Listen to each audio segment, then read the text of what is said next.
नमस्ते स्टूडेंट्स, प्रेरणा एजुकेशन में आपका स्वागत है। आज हम शैक्षिक प्रबंधन की संकल्पना, कार्य एवं सिद्धांत यानी educational management concept, function and principle last में लेंगे। सिद्धांत है जो संकल्पना, कार्य ये है ना, हम आज करेंगे। तो पूरा देखें वीडियो। स्टूडेंट्स, ये मेरे हैंड राइटिंग नोट्स हैं जो मैंने अपने खुद हाथों से टाइपिंग करके बनाए हैं। तो आप मेरी मेहनत का सपोर्ट करें और चलते हैं शैक्षिक प्रबंधन की ओर। देखिए, शैक्षिक प्रबंधन का अर्थ अलग अलग प्रबंधन का अर्थ अलग अलग क्षेत्र अलग अलग होता है, परंतु शिक्षा में शैक्षिक प्रबंधन का अर्थ अलग है, क्योंकि शिक्षा में शिक्षा क्षेत्र से रिलेटेड होता है और प्रबंधन है जो अलग उद्योगों में अलग होता है, व्यापार में अलग होता है, उनका अलग अलग मैनेजमेंट होता है। और जो शिक्षा के क्षेत्र संदर्भ में है वो अपन पढ़ेंगे। तो प्रबंधन का अर्थ है कि प्रबंधन सभी संगठनों में की जाने वाली व्यवस्था है जहां व्यक्ति समूह के रूप में कार्य कर रहे होते हैं, लेकिन वे सभी समान उद्देश्य से सहकारिता के भाव से कार्य कर रहे होते हैं। यानी प्रबंधन में यही सबसे बड़ी खासियत होती है कि इसमें है ना बहुत सारे कोऑपरेटिव होते हैं, बहुत सारे व्यक्ति होते हैं जो एक दूसरे को सहयोगात्मक रूप से कार्य तो कर रहे होते हैं, लेकिन उनका उद्देश्य एक ही होता है। जैसे फैक्ट्री में हो गया, फैक्ट्री में कर्मचारी कार्य करते हैं ना, तो उनका उद्देश्य क्या होता है? अधिक से अधिक उत्पादन करना। सभी कर्मचारियों को वही कार्य होता है, तो उनका समान उद्देश्य होता है। इसी प्रकार प्रबंधन में इनका समान उद्देश्य होता है। शैक्षिक प्रबंधन का प्रथम बार प्रयोग उद्योग और व्यापार क्षेत्र में हुआ था। ये सबसे बड़ा इम्पोर्टेंट है। यानी शैक्षिक प्रबंधन नहीं है, सिर्फ प्रबंधन का प्रथम प्रयोग उद्योग और व्यापार क्षेत्र में हुआ था। ठीक है। आधुनिक समय में प्रबंधन का विकास कौन सी सदी में हुआ था? 19वीं सदी में हुआ था। और आधुनिक प्रबंधन का विकास किसको माना जाता है? इनका श्रेय किसको दिया जाता है? F.W. टेलर को। और आधुनिक प्रबंधन का जनक यानी प्रबंधन को व्यवस्थित करने वाला हेनरी फ्योल है। हेनरी फ्योल का सिद्धांत पोस्ट कॉर्वस सिद्धांत है, बहुत इंपॉर्टेंट है, आगे हम लोग पढ़ेंगे। तो आधुनिक प्रबंधन का जनक या फिर प्रबंधन को व्यवस्थित रूप देने वाला हेनरी फ्योल। और अगर ये पूछ लेगा आधुनिक प्रबंधन का विकास का श्रेय किससे दिया जाता, तो F.W. टेलर का। इन्होंने एक सिद्धांत भी दिया था मैनेजमेंट के संदर्भ में, तो अपन आगे करेंगे। और भारत के संदर्भ में पूछ ले तो भारत में प्रबंधन के जनक अरिंदम चौधरी है। ठीक है, आगे बढ़ते हैं। अब अपन शिक्षा के क्षेत्र में पढ़ेंगे। वो तो प्रबंधन का सामान्य अर्थ था कि कोऑपरेटिव रूप से एक समान उद्देश्य के लिए किया गया कार्य प्रबंधन है। लेकिन जो शैक्षिक प्रबंधन है ना, ये शिक्षा के क्षेत्र में है। ये मोस्ट इम्पोर्टेंट, इनकी डेफिनेशन भी पूछी जाती है और इनका अर्थ भी पूछा जाता है, और कभी कभी इनके जो अवधारणाएं हैं, कार्य हैं, विशेषताएं हैं, ये सब पूछे जाते हैं। तो पूरा ध्यान से पढ़ें और एनालिसिस करें। शैक्षिक प्रबंधन किसी शैक्षिक संस्थाओं की क्रियाओं में, जैसे शिक्षक प्रशिक्षण, अनुसंधान, ध्यान रखना ये छोटे छोटे वर्ड है ना, वहाँ पे ऐसे पूछे जाएंगे एग्जाम हॉल में, जिसकी कोई नहीं, और क्वेश्चन यहीं से बनना है, देखिएगा। शैक्षिक प्रबंधन किसी शैक्षिक संस्थाओं की क्रियाओं, जैसे शिक्षण संस्थाओं हैं, अनुसंधान है, ये जो, और अनुसंधान हेतु तो उपलब्ध मानवीय एवं भौतिक संसाधनों के कुशलतम प्रभावी उपयोग द्वारा नियोजित संगठन, निर्देशन एवं नियंत्रण की प्रक्रिया है। शैक्षिक प्रबंधन में मानवीय एवं भौतिक दोनों साधनों के प्रबंधन पर बल दिया जाता है। यहाँ पे मानवीय और भौतिक दोनों साधनों पर बल दिया जाता है, ये ध्यान रखना। और सबसे इम्पोर्टेंट होता है मानवीय तत्व, आगे आ जाएगा, है ना। फिर भी मानव तत्व का विशेष स्थान, ये मान्य नहीं है ना, ये मानवीय तत्वों का मिस्टेक होगी। तो मानवीय तत्वों का विशेष योगदान है, क्योंकि मानव ही प्रबंधन का मुख्य आधार होता है। मानवता तो जितना विकसित होगा उतना ही श्रेष्ठ तथा वही उपयोग भौतिक संसाधनों पर किया जा सकेगा। तो ये बड़ा इम्पोर्टेंट है मानवीय उपयोग, मानवीय संसाधनों का प्रबंधन में वैसे भौतिक और मानव दोनों होते हैं, लेकिन मानव संसाधन बड़े उपयोगी होते हैं क्योंकि मानव अपनी बुद्धि से ही प्रबंधन मैनेजमेंट करता है, पूर्व नियोजित योजना बनाता है, पर्यवेक्षण करता है। आगे हम इनकी विशेषताएं पढ़ेंगे ना, इनके कार्य पढ़ेंगे ना, तो उसमें बहुत सारा अपन को पता चलेगा। ठीक है, इनकी कुछ डेफिनेशन है जो एग्जाम हॉल में हमेशा आती है। ठीक है, हेनरी फ्योल क्या बोलते हैं? हेनरी फ्योल कौन है? प्रबंधन के आधुनिक विकास का श्रेय आधुनिक प्रबंधन का जनक इन्हें ही दिया जाता है। आधुनिक प्रबंधन के जनक यही है। और टेलर हैं जो आधुनिक विकास का श्रेय टेलर को दिया जाता है। हेनरी फ्योल क्या बोलते हैं?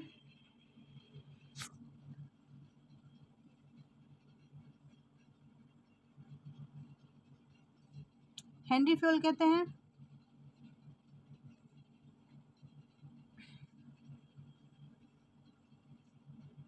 हेनरी फ्योल के अनुसार शैक्षिक प्रबंधन सत्ता और औपचारिक भाषा है जिसमें निश्चित उद्देश्य की पूर्ति है तो विभागीय कार्यों का क्रमबद्ध विभाजन करना परिभाषित करना है। यानी क्रमबद्ध विभाजन है, विभागीय कार्यों का क्रमबद्ध विभाजन करना है। जो विभाग में जो कार्य होते हैं ना, उनका क्रमबद्ध विभाजन करना, ये इम्पोर्टेंट है। मतलब आप क्रमबद्ध विभाजन ही याद रख लेना। ठीक है, निश्चित उद्देश्य के लिए। फिर आपके जेबी सीयर्स के अनुसार शैक्षिक प्रबंधन एक प्रक्रिया है जिसका संबंध ऐसी व्यवस्था करने से है जिसे पूर्व निर्धारित शैक्षिक कार्यक्रम सफलतापूर्वक व्यवहारिक रूप में संपन्न हो सके। इन्होंने कहा है कि पूर्व निर्धारित शैक्षिक कार्यक्रम है जिन्हें व्यवहारिक रूप में संपन्न हो सके। ये है इनकी डेफिनेशन। तो इनका सफलतापूर्वक व्यवहारिक रूप में संपन्न होना ये है। और क्रमबद्ध विभाजन आपका हेनरी फ्योल का है। और टेलर क्या बोलते हैं? टेलर कहते हैं कि प्रबंधन यह जानने की कला है क्या करना है और उसे करने का तरीका क्या है। ये टेलर की डेफिनेशन पूछी जा चुकी है कि प्रबंधन एक कला है। पिछले फर्स्ट ग्रेड में शायद किसी एग्जाम में पूछा गया था 2022 में कि प्रबंधन एक कला है, ये किसने कहा था? तो ये टेलर ने कहा है, FW टेलर, जो आधुनिक विकास का प्रबंधन का जनक हैं। इनसाइक्लोपीडिया एजुकेशन मैनेजमेंट ये बोलते हैं, मतलब ये तो संस्था है। तो शैक्षिक प्रबंधन एक ऐसा संगठनात्मक ढांचा निर्माण करने से जिनका उपयोग शैक्षिक उद्देश्य को सुचारू रूप से प्राप्त करने में किया जाता है। इनसाइक्लोपीडिया एजुकेशन मैनेजमेंट ये भी शायद आ चुकी है। ये संरचनात्मक संगठन ढांचे की बात करता है, यानी शैक्षिक उद्देश्यों को सुचारू रूप से प्राप्त करने में।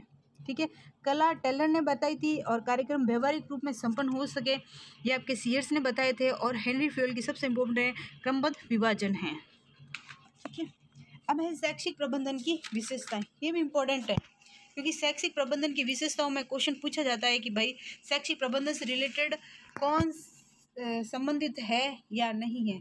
ऑब्जेक्शन में ऐसे ABCD क्वेश्चंस दे देंगे और इसमें पूछ लेंगे कि भाई कौन सा सही है कि नहीं है। अब इसमें से सबसे इम्पोर्टेंट है अमूर्त, क्योंकि कोई मानता है कि ये तो मूर्त होता है, कार्य होता है तो मूर्त होता है। नहीं, शैक्षिक प्रबंधन अमूर्त होता है। ये है तो मानवीय क्रियाएं लेकिन अमूर्त होता है। देखिए, शैक्षिक प्रबंधन की विशेषताओं में यह एक सतत प्रक्रिया है। मतलब शैक्षिक प्रबंधन निरंतर चलने वाली प्रक्रिया। इसमें नवीन क्या बोलते हैं, इसमें नवीनीकरण होता रहता है, सतत रूप से चलता रहता है। और इसमें ये पूर्व नियोजित प्रक्रिया होती है जिसके लक्ष्य पहले से ही तय किए जाते हैं, यानी ये पूर्व नियोजित प्रक्रिया है। फिर निर्देशित, इसमें डायरेक्शन होता है किसी एक लीडर का, जो डायरेक्शन देता है उसके अकॉर्डिंग चला जाता है। तो इसमें निर्देशन युक्त प्रक्रिया है शैक्षिक प्रबंधन। और सामूहिक प्रयास, प्रबंधन हमेशा कोऑपरेटिव होता है, सामूहिक होता है। सबसे पहले पढ़ा था हम लोगों ने, तो ये सामूहिक प्रयास होता है। मूर्त और अमूर्त पढ़ा था हम लोगों ने। ये निर्देशन मूर्त और अमूर्त, मानवीय और भौतिक दोनों होता है। मूर्त और अमूर्त तो इसमें नहीं है, यानी निर्देशन मानवीय और भौतिक होता है। मानवीय भी होता है और भौतिक होता है, इसीलिए ये सामूहिक प्रयास है। और सबसे इम्पोर्टेंट है इसमें मानवीय। कभी कभी एग्जाम मॉल में कथन और कारण में क्वेश्चन आ जाए कि भाई है ना शैक्षिक प्रबंधन मानवीय और भौतिक होता है, बिल्कुल होता है, जिसमें मानवीय कारक सबसे इंपॉर्टेंट है। ये क्वेश्चन आया हुआ है तो हम इसमें मानवीय कारक ये इंपॉर्टेंट है, कथन भी सही है, कारण भी सही है, इसकी व्याख्या भी कर रहा है, तो ऐसे भी क्वेश्चन आते हैं। फिर है ये गतिशील प्रक्रिया है। सामूहिक प्रक्रिया प्रयास तो है ही है, लेकिन ये गतिशील प्रक्रिया है, एक गतिशील प्रक्रिया है। मानवीय प्रक्रिया तो के बोल ही दिया है। और फिर ये अमूर्त प्रक्रिया है ना। और एक एक फैक्ट और है इसमें, ये क्वेश्चन आया हुआ है मुझे याद है कि प्रबंधन में केंद्रीकरण है विकेंद्रीकरण दोनों पाए जाते हैं। मतलब केंद्रीकरण भी पाया जाता है और सेंट्रलाइज और डिसेंट्रलाइज दोनों ही पाए जाते हैं। ठीक है, ये ध्यान रखना, ये केंद्रीकरण वाला क्वेश्चन आ चुका है। तो प्रबंधन में केंद्रीकरण भी पाया जाता है।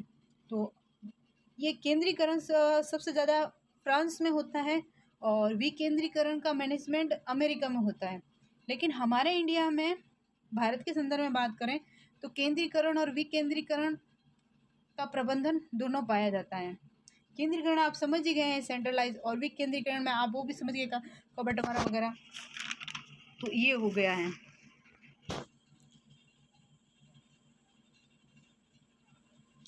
और एक क्वेश्चन और, इसमें और सारी विशेषताएं हैं मुझे वैसे याद है इसकी। तो प्रबंधन का मुख्य दायित्व है शैक्षिक शैली को सुधारना। शिक्षा में जो शिक्षा से रिलेटेड जो है ना उनको सुधारना होता है। प्रबंधन है ना एक शैक्षिक प्रबंधन निदानात्मक और उपचारात्मक दोनों होता है। निदानात्मक और उपचारात्मक दोनों होता है, ये ध्यान रखना आप, क्योंकि मैंने इसमें ऐड नहीं किया है, लेकिन आप है ना इसमें याद रखना निदानात्मक और उपचारात्मक दोनों होता है। और प्रबंधन है ना शैक्षिक प्रबंधन समस्या केंद्रित होता है।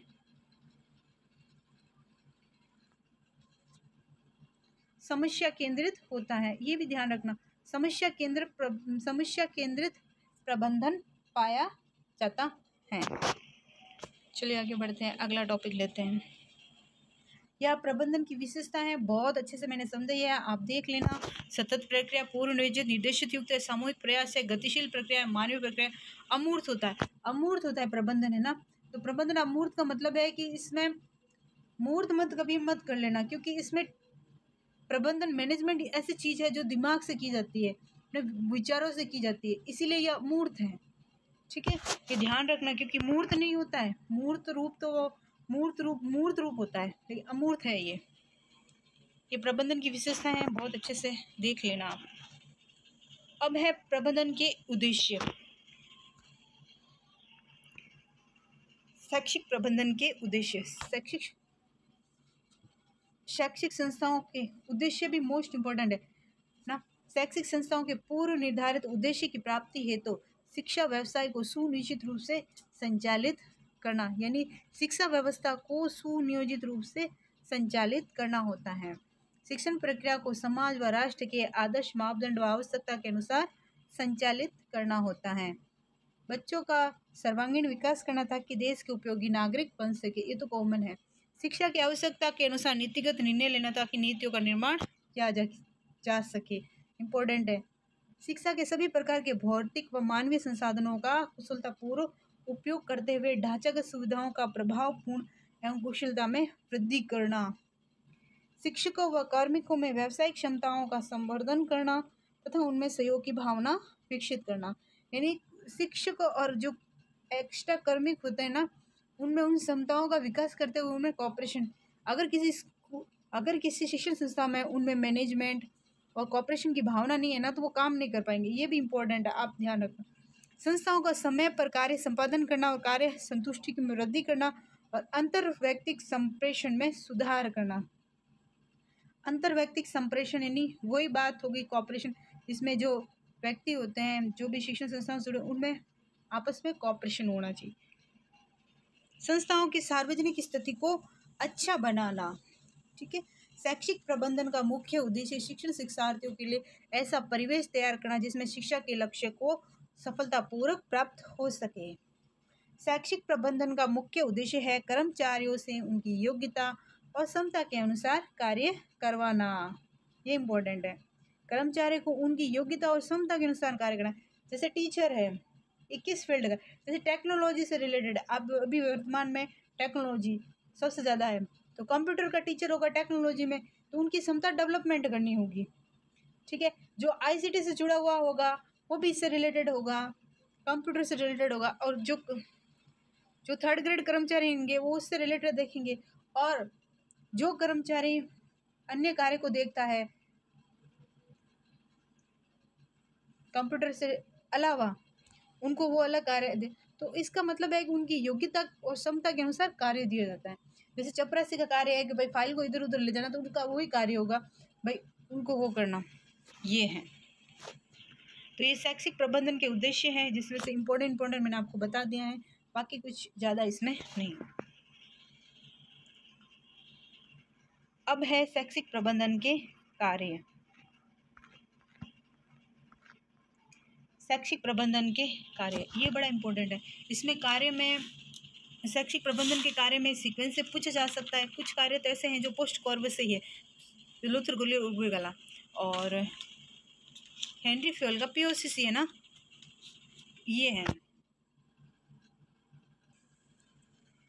सॉरी, मैंने आपको शुरू में बता दिया था कि हेनरी फ्योल का पोस्ट कोर का सिद्धांत लूथर गिलिक और उर्विक देता है, और हेनरी फ्योल है ना पीओसीसी देता है, जो आगे अपन पढ़ेंगे। मेरे शायद बोलने में मिस्टेक हो गया, तो आप थोड़ा ध्यान रखना, क्योंकि ये हो जाता है कभी कभी, तो अपन मानवीय भूल हो जाती है। शैक्षिक प्रबंधन के कार्य में क्या क्या होते हैं शैक्षिक प्रबंधन में, इम्पोर्टेंट है, इसमें भी एग्जाम हॉल में पूछा जा सकता है।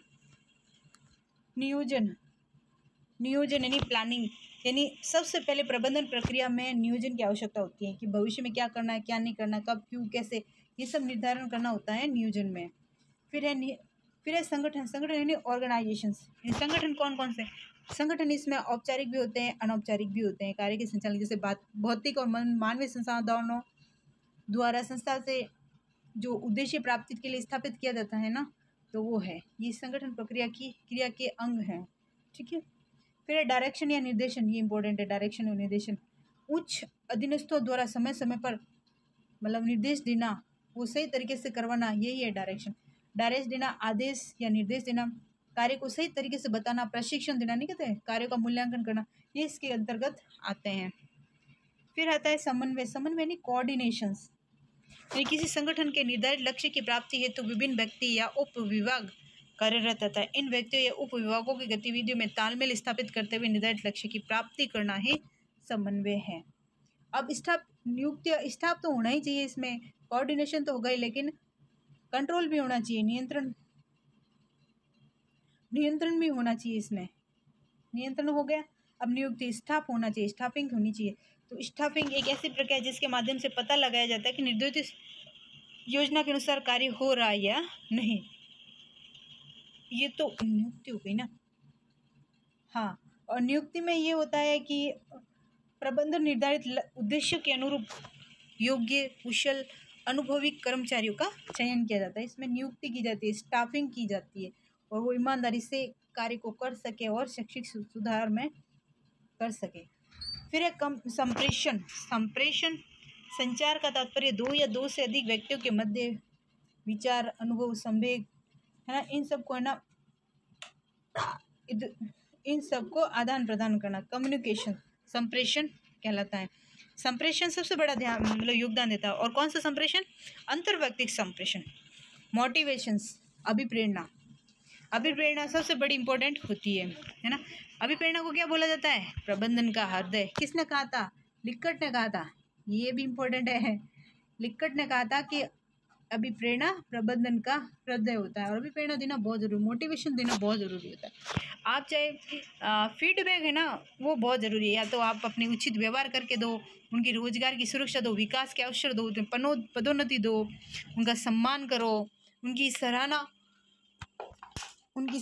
करो, है ना, सुविधाएं दो। तो ये अगर आप मोटिवेशन है ना, सबसे इम्पोर्टेंट होता है प्रबंधन में। अगर आप प्रबंधन में मोटिवेशन, चाहे कोई भी प्रबंधन, व्यापार में हो चाहे कहीं पे भी हो, तो मोटिवेशन सबसे इम्पोर्टेंट भूमिका निभाता है। तो प्रबंधन का हृदय बोला जाता है, इसीलिए हार्ट ऑफ मैनेजमेंट कहा जाता है। बजट बनाना होता है, जिसमें आय व्यय का लेखा जोखा करना, ये सब है। फिर डिसीजन मेकिंग है ना, निर्णय लेना, निर्णय ने किसी कार्य को करने या समस्या समाधान के लिए जो उचित विकल्प है ना उसका चयन करना ही डिसीजन होता है, मतलब उसके अनुसार जो कार्य करना समस्या के अनुसार। फिर नवाचार, नवाचार में अभी जो बहुत सारे टेक्नोलॉजी डेवलप होने से नवाचारों का वो है। अब होता है मूल्यांकन, यानी प्रबंधक जो मैनेजमेंट कर रहा होता है ना, वो क्या है, उसकी कार्य की समाप्ति के बाद ये जानने का प्रयास करता है कि अमुक कार्य कितनी मात्रा में कितनी गुणवत्ता के साथ हुआ है, निर्धारित उद्देश्य की प्राप्ति किस सीमा तक हुई है। जहाँ मूल्यांकन है, उपलब्ध परिणामों के लिए निरंतर मूल्यांकन की आवश्यकता भी होती है। कर्मचारी की कार्य क्षमता, गतिविधियां, योजना की प्रगति, उद्देश्य और सतत मूल्यांकन से ही शैक्षिक प्रक्रिया को बेहतर बनाने का प्रयास किया जाता है। इसीलिए मूल्यांकन बड़ा इंपॉर्टेंट है। फिर है आलेखन, रिपोर्ट देना। रिपोर्ट में क्या होता है, क्रियाकलापों का लेखा जोखा होता है। शिक्षण संस्थाओं की जो प्रगति होती है, समुदाय उच्च अधिकारियों को अवगत कराया जाता है कि इनकी इतनी प्रगति नहीं, रिपोर्टिंग की जाती है। फिर है निरीक्षण एवं पर्यवेक्षण, ऑब्जर्वेशन एंड सुपरविजन, यानी शिक्षण अधिगम प्रक्रिया में सुधार करने के लिए निरीक्षण एवं पर्यवेक्षण कार्य किया जाता है। निरीक्षण के अंतर्गत किसी उच्च अधिकारी द्वारा संस्था में किसी भी व्यक्ति द्वारा किए गए कार्य की जांच की जाती है। और पर्यवेक्षण है ना, इसका क्वेश्चन पूछा जा चुका है, यानी पर्यवेक्षण का क्या अर्थ होता है, सुपरविजन का अर्थ क्या होता है? सुपरविजन का अर्थ होता है किसी संगठन या संस्था की चहुमुखी दिशाओं का सूक्ष्मतम अध्ययन करने, मतलब बहुत ही डीपली अध्ययन करने एवं उसके विकास से सुझाव देने का पर्यवेक्षण कहा जाता है। पर्यवेक्षण एक ऐसी प्रक्रिया है जिसके द्वारा दूसरे के कार्यों का अवलोकन करके उन्हें सही उचित दिशा निर्देश प्रदान किए जाते हैं। यानी पर्यवेक्षण एक ऐसी चीज है जो दूसरों के कार्यों का निरीक्षण किया जाता है, तो ये है पर्यवेक्षण। ठीक है, कल अपन इनके सिद्धांत करेंगे, तो पूरा देखिए वीडियो, सपोर्ट करें, लाइक करें, शेयर करें और सब्सक्राइब भी करें। ठीक है, कल अपन सिद्धांत है, पोस्ट कोर सिद्धांत है, पीओसीसी है, हार्टोन का, XY सिद्धांत है, मार्गर का, ये सब सिद्धांत करेंगे। तो थैंक यू वॉच माय